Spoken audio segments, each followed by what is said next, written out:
Have you lost confidence in your body?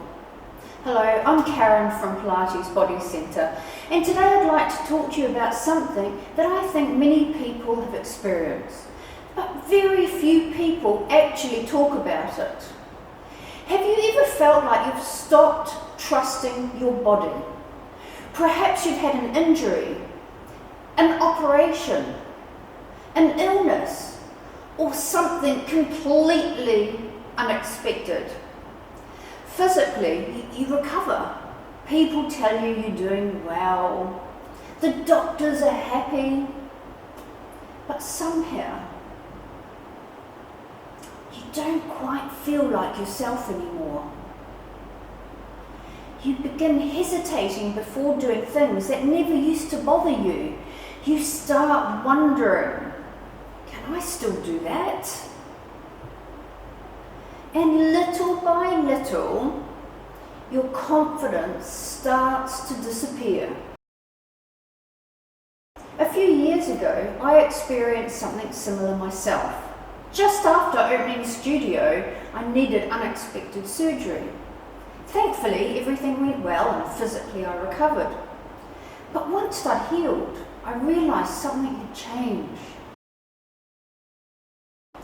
I no longer trusted my body in the way I used to. Before the surgery, I felt strong. Afterwards, I questioned everything. Every ache, every feeling of tiredness, every little pain suddenly felt significant.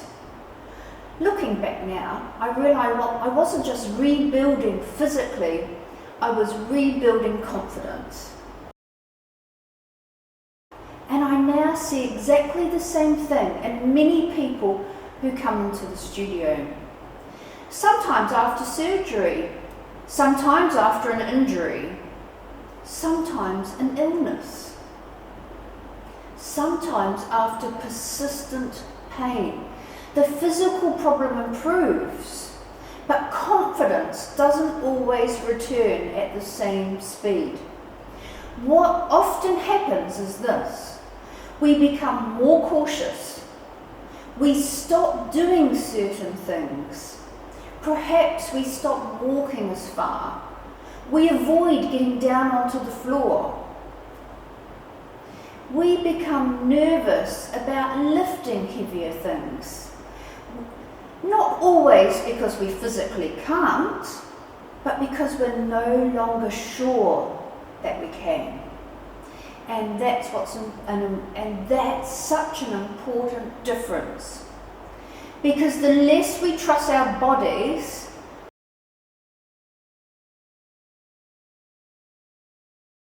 the less we move.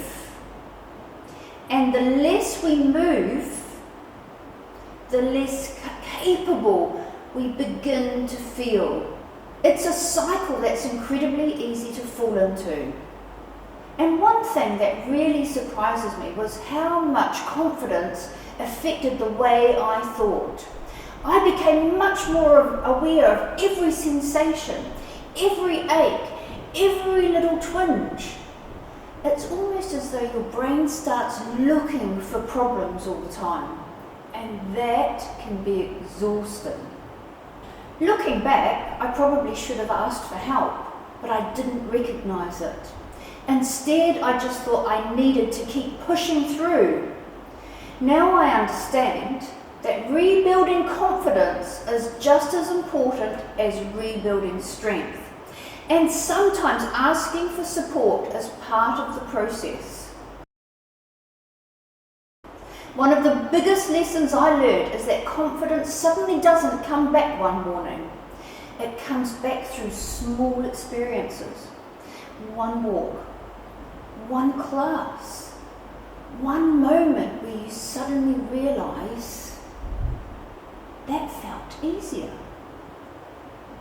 Those little moments begin to add up, and slowly your body starts feeling familiar again. People often think confidence comes first. That once they feel confident, they'll start moving again. But in my experience, It's usually the other way around.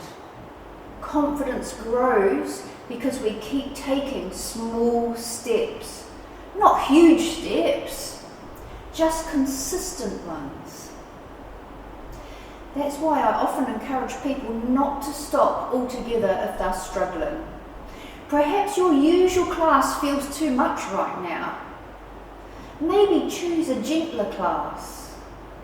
Maybe walk a shorter distance. Maybe simply keep moving in whatever way feels manageable today. Because every time you do, you're reminding both your body and your brain, I can still do this. If you ever felt like you've lost confidence in your body, I want you to know you are not alone. Whether it happened because of surgery, an injury, pain, illness, or simply because life threw something unexpected at you. But that doesn't mean that's where your story ends. Confidence can come back. I'm Karyn from Pilates Body Centre, and I hope this video may just help you or give you that courage to take your next step. Thank you for watching.